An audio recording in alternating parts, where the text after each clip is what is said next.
A video for Valentine's Day on the theme of love. Now, I'm a self-professed behavioral explorer, and a large part of what I do is language. It's looking at the inner critic, it's looking at the stories we tell ourselves as to what we're capable of and what we can't do.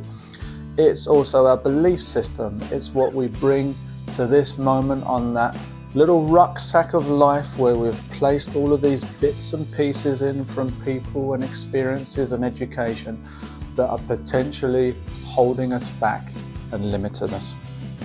So with love, a lot of words I see, it's how my brain works. I see words sometimes as being directional.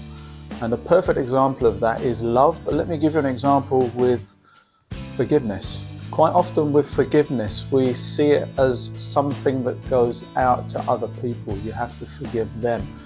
And yet what I've realized is a large part of our inability to forgive comes from the fact that we forget to forgive ourselves, because we're often the architects of so much of our suffering, where things have happened once or twice and yet we revisit them hundreds of times, opening that wound, feeling the same pain almost as when it happened many years ago, possibly even decades.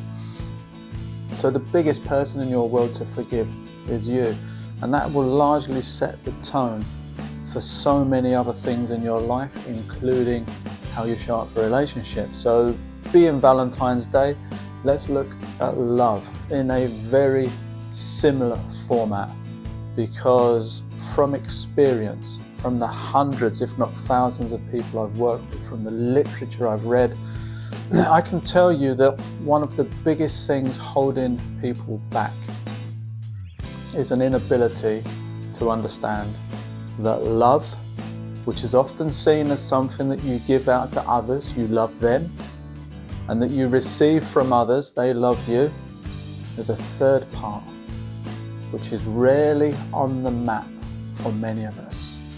And that love is an in-house job, an inside job. Loving self. Now I get, let that settle.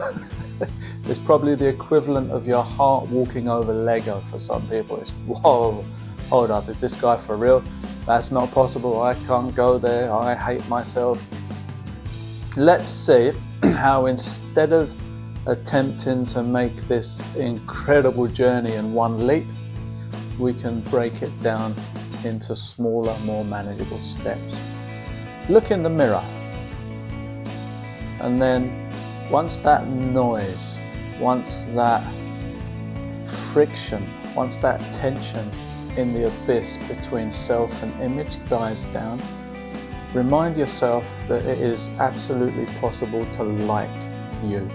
Love may take months, and it often does. It could take even longer than that. Remind yourself that it's possible, and that to go from being a stranger in your own world that is so good at sabotage, so good at talking yourself down, so good at believing that you don't need things, that you're even, it's not possible for you to change a relationship where there's a huge amount of suffering because you don't believe you deserve any better. And this all ties back to the stories that we tell ourselves. So with love, realize that the person most worthy of your love is you, as a sentient being with needs. So love is a need, the same way you need water, you need food, you need sleep.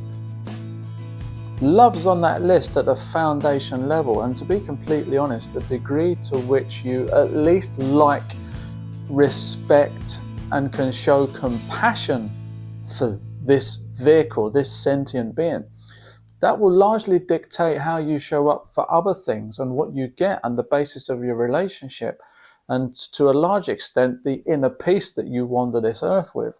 Because when you are not at war with self, when you're not abusing this body, when you're not tortured by this mind that's playing stories of poor little me, I'm not good enough, I don't deserve any better, when you can actually go there and sit with whatever discomfort you find and go through the dirty laundry and realize that at the bottom of that pile is a worthwhile, valued enough, sentient and lovable human being, you can start to heal that relationship. Now, it takes time. Trust me, it takes time. But time's what you've got, and hopefully years and years and years of it. So how can you put that to good use to show up as your own best friend? Well, first and foremost, it comes with landing fair and square on your internal map and taking ownership. It's acceptance, it's responsibility. It's making the commitment to be there for you, despite how you feel, but to cut you some slack, realizing that you don't need to be a robot. What I would say is it's a 70 to 80 percentile.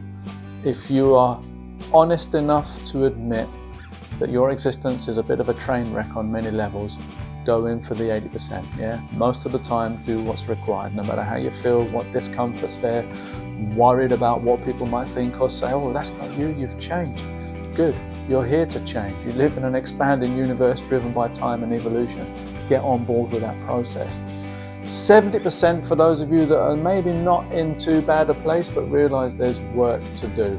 Bring it on board as almost a hobby, where you are willing to spend time sitting with your internal weather without shame and judgment and guilt, and being present to you. From there, start to take notes of what you think and say, and then the consequences of those behaviorally, how you show up in relationships, your inner stories, your inner critic, the extent to which, and this is just me being honest, you hate yourself, because a lot of people do. And this is the basis of sabotage. This is the basis of accepting pain, not realizing that the greatness inside of you does deserve to come out and be shared, and you are worthy, and you don't need permission, and there's nothing you need to do to rise to this level of acceptance, because trust me, you show up with everything you need as a worthy individual. So Valentine's Day, February the 14th, theme of love. Instead of seeing it as a thing that goes out to others or comes in from others, realize that your ability, or dare I say inability, to give and receive is based on how you've set up your inner studio, the channel that you live on. Now here's the thing, just to add in a little bit before we disappear, your difficulty in managing emotions, where you kind of got an idea what's going on, but it's a bit of a mess, largely comes down to you being a stranger in your own world. When you've sat with the fact that you get angry and it's okay, that you can hear a line of poetry or a song or see something in a movie and the tears well up and they start to roll down your face, that is being alive. That is human. That is humanity. There are no wrong instruments in the orchestra of your life. Allow them all to take center stage, to flourish, to shine, and realize that you are enough, you are valued, and you are loved. And spend time being your own best friend.